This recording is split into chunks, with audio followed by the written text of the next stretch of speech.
हरिओम तत्सत। आज मैं प्रकृति के 5 तत्वों में से आकाश तत्व की बात बताऊंगा। परम तत्व से आकाश बना, आकाश से वायु बना, वायु से अग्नि बना, अग्नि से जल बना, जल से पृथ्वी बना। एक एक तत्व जुड़ते गए और सभी प्राणियों का जीवन बना। हम अपने जीवन में ये पांचों तत्व का कैसे उपयोग करते हैं ये बताता हूँ कि जब हम सांस लेते हैं तब वायु तत्व का उपयोग करते हैं, जब हम पानी पीते हैं तो जल तत्व का उपयोग करते हैं, हम अन्न या आहार लेते हैं तब हम पृथ्वी तत्व का उपयोग करते हैं। आहार से उत्पन्न जठराग्नि से हम अग्नि तत्व का उपयोग करते हैं। सभी तत्व आकाश तत्व से उत्पन्न हुआ है, इसलिए सहज रूप में हम आकाश तत्व का उपयोग करते हैं। यह पांचों तत्वों के संयोजन से जड़ और चेतन सृष्टि का निर्माण हुआ है। जड़ पदार्थों में यह 5 तत्व स्थूल रूप में है, तो चेतन पदार्थों में यह 5 तत्व स्थूल एवं सूक्ष्म स्वरूप में है। प्राणवान सभी प्राणियों की रचना और चेतना प्रकृति की ये 5 तत्वों के कारण हुई है। ये 5 तत्व ही समग्र सृष्टि का संचालन करते हैं और परिवर्तन भी करते हैं। आकाश तत्व के कारण हम शब्द सुनते हैं, वायु तत्व के कारण हम स्पर्श का अनुभव करते हैं, अग्नि तत्व के कारण शरीर का तापमान बना रहता है, जल तत्व के कारण शरीर में रस और रसायन बनता है, पृथ्वी तत्व के कारण हम गंध और सुगंध परखते हैं, आकाश तत्व को अंतरिक्ष कहते हैं। आकाश तत्व की सीमा नहीं है, इसीलिए उसको अंतरिक्ष कहते हैं। आकाश तत्व से हमारा मन बना हुआ है, इसलिए हमारे मन की क्षमता की भी कोई सीमा नहीं है। जैसे आकाश तत्व रहस्यमय और अदृश्य है, वैसे ही हमारा मन रहस्यमय और अदृश्य है। जैसे प्रकृति के सभी तत्व आकाश आधारित है, ठीक वैसे ही शरीर हमारा मन के आधार पर है। जैसे आकाश तत्व सभी तत्वों में शक्तिशाली, गतिशील एवं सक्षम है, ठीक वैसे ही हमारा मन शरीर के सभी अवयवों से अधिक शक्तिशाली, गतिशील एवं सक्षम है। जो बाहर है वही भीतर है, इसलिए कहते हैं कि पिंडे सो ब्रह्मांड है। आकाश तत्व को हम 2 स्वरूप में देख सकते हैं। एक भौतिक स्वरूप में रहा आकाश, जो हम खुले मैदान में देखते हैं, और दूसरा शरीर में रहा मन स्वरूप में आकाश तत्व को देखते हैं। पहले बात करते हैं भौतिक स्वरूप में रहा आकाश तत्व की। आकाश तत्व की गति और शक्ति का अंदाजा रेडिएशन के द्वारा भेजा हुआ आवाज संदेश को तत्काल हम हमारे रेडियो पर आवाज स्वरूप में सुनते हैं, तब हम लगा सकते हैं कि दूर से भेजा हुआ संदेश पल भर में हमें सुनाई देता है। जैसा आवाज में भेजा है ऐसा ही आवाज में हम सुन सकते हैं। ये आकाश तत्व के कारण है। रेडियो संदेश विद्युत तरंगों का उपयोग करके आवाज को आवाज स्वरूप में संदेश भेजता है और हमें सुनाई देता है। आकाश तत्व की गति और शक्ति का अंदाजा टेलीग्राम के द्वारा भेजा हुआ आवाज संदेश को हम कुछ ही घंटे में टेलीग्राफ के द्वारा पढ़ सकते हैं। तब हम आकाश तत्व का महत्व और शक्ति का अंदाजा लगा सकते हैं। ये टेलीग्राम से संदेश भेजा जाता है और टेलीग्राफ से हम संदेश पढ़ सकते हैं। ये जो पद्धति है वो विद्युत तरंग का उपयोग करके आवाज़ को लेखन स्वरूप में बदलता है। तीसरी बात बताऊं तो आकाश तत्व की गति और शक्ति का अंदाजा टेलीविजन स्टेशन से भेजा हुआ दृश्य और आवाज़ का संदेश को तत्काल टीवी में देख सकते हैं। तब हम लगा सकते हैं कि आकाश तत्व कितना बलवान है। क्योंकि दूर से भेजा हुआ दृश्य और आवाज़ ये दोनों पल भर में हम यहाँ देख सकते हैं। दूर से भेजा हुआ संदेश को यहाँ पल भर में देख सकते हैं। ये आकाश तत्व के कारण है। तो टेलीविजन पद्धति विद्युत तरंगों का उपयोग करके आवाज और दृश्य स्वरूप में दर्शाता है।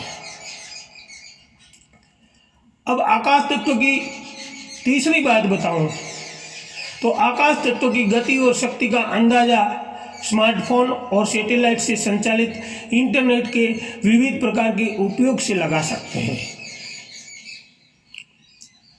इंटरनेट और ये स्मार्टफोन की पद्धति विद्युत तरंगों का उपयोग करके आवाज़ संदेश, लेखन संदेश, दृश्य संदेश ये तीनों संदेशों को एक साथ भेजता है और दर्शाता है।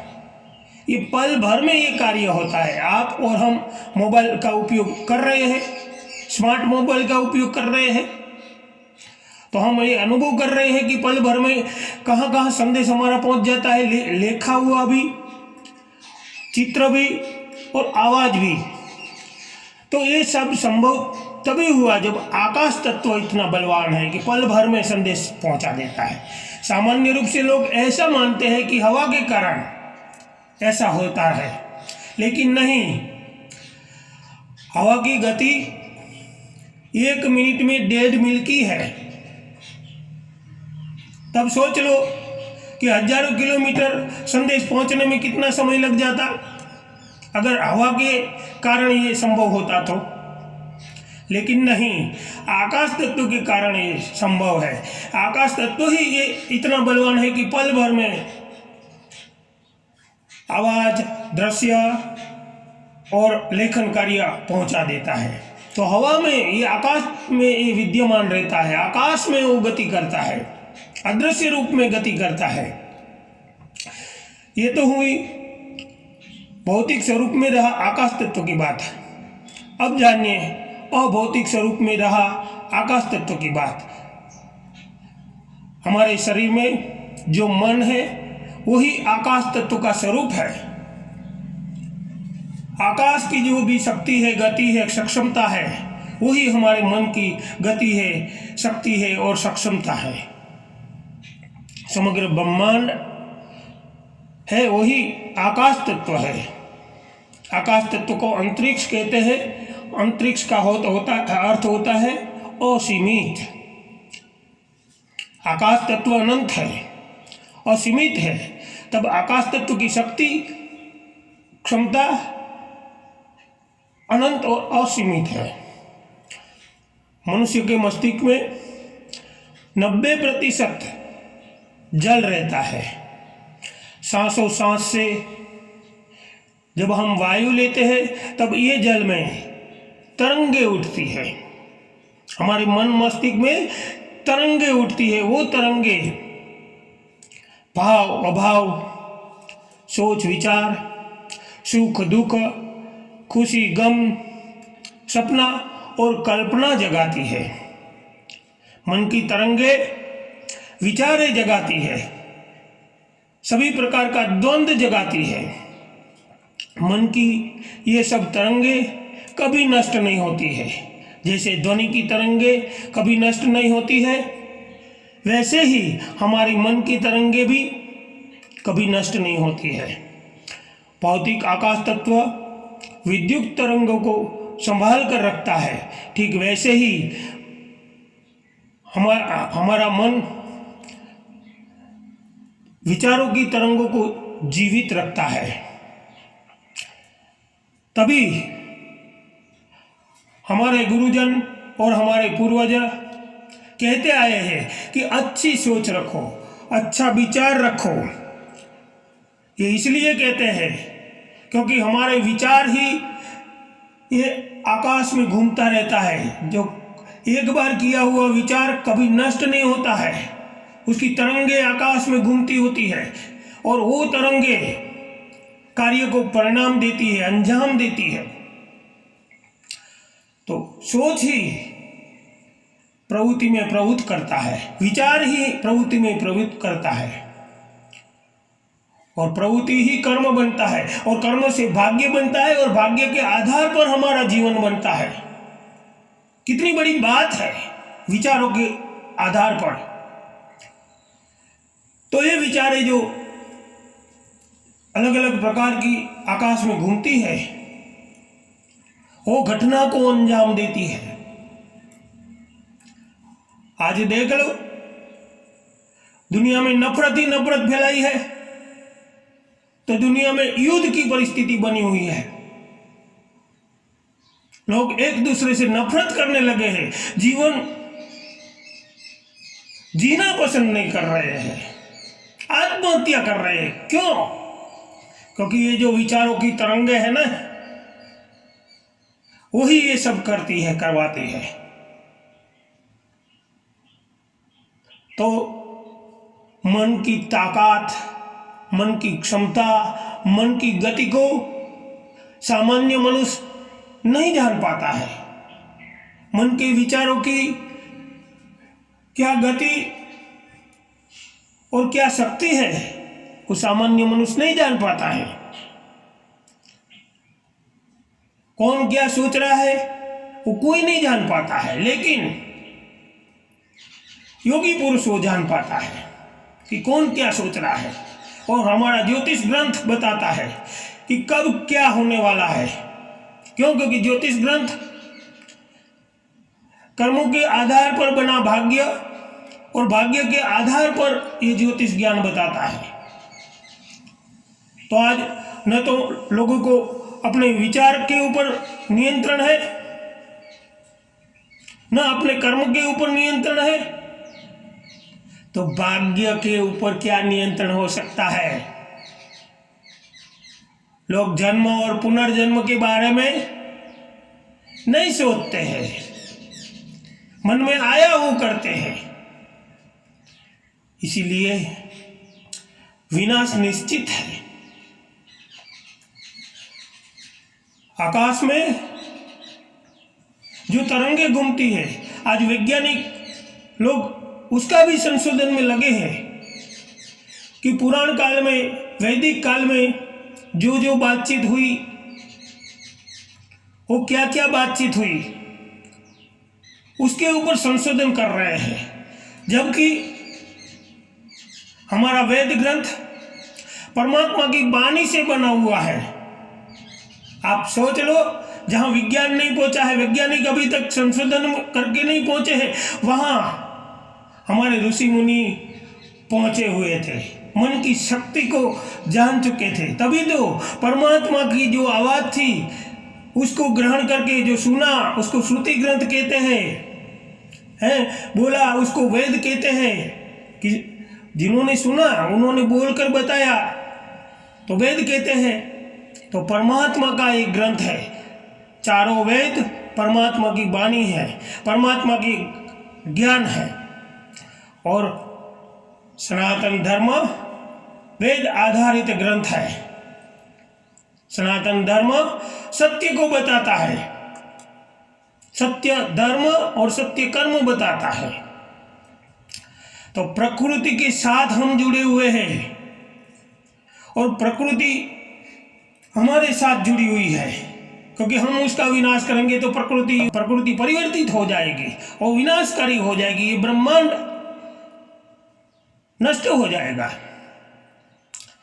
तो बार बार मैं प्रकृति के बारे में इसीलिए बताता रहता हूँ कि हमारा जो जीवन है प्रकृति से बंधा हुआ है। प्रकृति को नहीं जान पाए हो आप, अपने शरीर को नहीं जान पाए हो, शरीर की शक्ति को नहीं जान पाए हो और सिर्फ लगे हुए हो पूजा पाठ में। जैसा मन लेके मंदिर जाते हो ऐसा ही मन लेके आप निकलते हो। क्या फर्क पड़ता है? कोई फर्क नहीं पड़ता। जब शरीर की प्रकृति को, बाहर की प्रकृति को जब जानोगे तभी सत्य जानोगे, आत्मा को जानोगे तभी परमात्मा को जानोगे। मैं छोटे छोटे ये वीडियो बनाकर छोटा छोटा ज्ञान देता रहूँगा। मैं अपना कुछ नहीं दे रहा हूँ, कोई कुछ अपना नहीं दे पाता है। जो वेद में ज्ञान बताया है वही पृथक पृथक करके सब कोई बता रहा है। कोई भी गुरु हो, कोई भी पंथ हो, संप्रदाय हो, वेद को छोड़ देगा तो कुछ भी नहीं है उनके पास।